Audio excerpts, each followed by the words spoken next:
What do you guys say we go back in time today?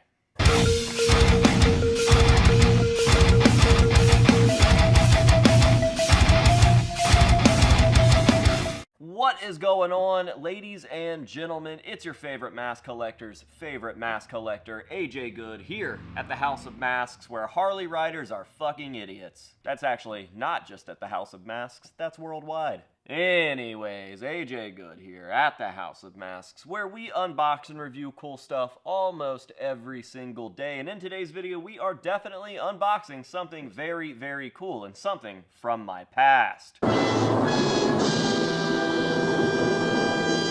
That is right, I recently had the chance to buy something from my past that I sold off a few years back, and I'm really excited to take a look at this thing again because I've missed it. I honestly don't remember selling this thing, and I don't remember why I sold it or why I would have sold it, so it means a lot to have this thing back. I loved this mask, and when I first purchased it, probably back in like 2014, I couldn't believe that I owned it, and I loved it a lot, and I used it a lot, and I'm very happy to have it back here in its rightful place at the House of Masks. So let's not waste any more time. Let's go ahead and hop on into the box. This box came to us from Bradley Bass. He is a longtime supporter of the House of Masks.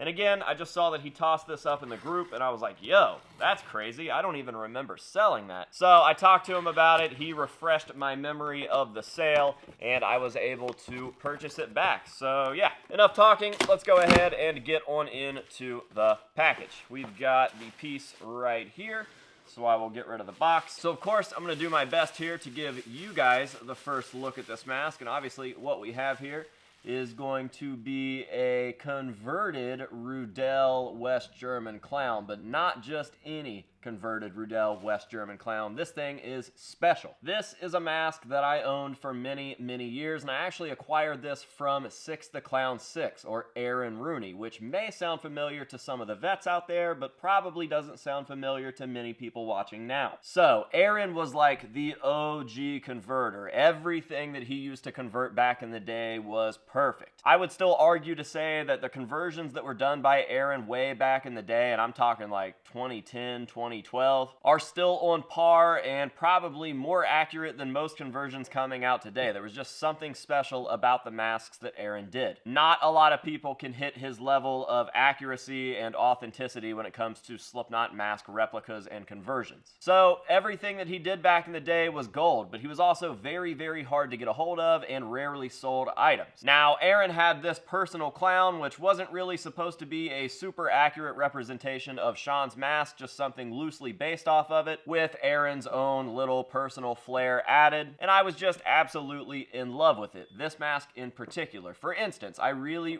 loved the eyeshadow. The eyeshadow doesn't really match any of Clown's versions or any of the states of paint that Clown's original West German clown went through, but for whatever reason, it just worked really well on this mask. So eventually, Aaron threw this thing up for sale, and I was lucky enough to get it, and I used the shit out of this thing. Aaron had already used the shit out of this thing. He said that he wore this thing every day for like at least an hour for years, and then when I got it, I did the same thing. I did all sorts of cool pictures in it. I had this thing on fire. This was just my kick-around clown. There was a time in the hobby where people had kick-around clowns, and they had these masks that they were just doing really awful things to. My old mask, Stinky, was the epitome of a kick-around clown. But yeah, we were just doing stuff that would have been done to these masks on stage, and Clown messed with fire a lot, so I specifically remember having this thing on fire at least once. It was for like a photo shoot or a video shoot or something. I can't really remember, but I do remember that it was definitely on fire, and I do remember that there's probably footage of that somewhere, so if I can find it, I'll throw it in over me talking right here, and you guys can see it as well. If I can't, then just enjoy this random video that has nothing to do with anything.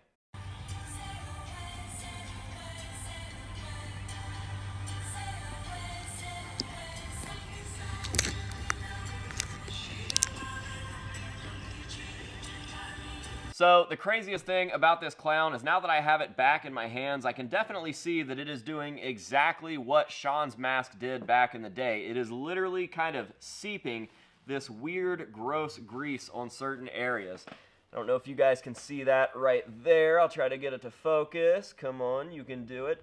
On the neck, there's just a shiny, greasy area, and that goes all the way around on the bottom there. It's up here on the temple next to the eyes, and obviously I'll give you guys some close-ups of this piece at the end of the video so that you guys can see all of these detailed shots, but it's doing exactly what Clown's mask did, and that was kind of always the idea with these kick-around clowns. And this one was a little more accurate than my Stinky. I was just doing all sorts of stuff to Stinky. This one at least was like on par with exactly what was happening to Clown's mask. It was being worn, it was being sweated in, there was definitely spit and sweat and blood and vomit, maybe a little bit of pee, I don't remember. But for the most part, it was just strictly what would be done on stage with Clown wearing his mask, whereas Stinky went through all sorts of changes, and a lot of this weathering on this mask in particular is completely natural. Now, there are a few things I'm going to have to fix on this mask.